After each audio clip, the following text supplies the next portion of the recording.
প্রায় ৫০ মণ ওজনের বিশাল আকৃতির তিমি মাছ ভেসে এলো নোয়াখালীর ডুবোচরে। সাগরের তিমিকে নদীতে দেখতে পেয়ে নদীর পাড়ে ভিড় জমিয়েছেন অসংখ্য উৎসুক জনতা।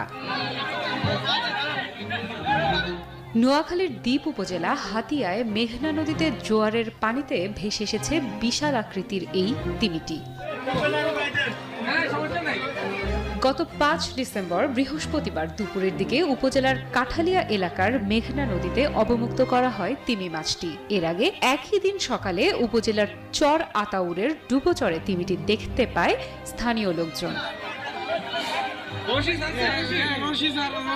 কোস্টগার্ড দক্ষিণ জোনের মিডিয়া কর্মকর্তা লেফটেন্যান্ট মোহাম্মদ সাব্বির জানান, ধারণা করা হচ্ছে দলছুট হয়ে জোয়ারের পানিতে ছোট নদীতে এসে আটকা পড়ে তিমি মাছটি।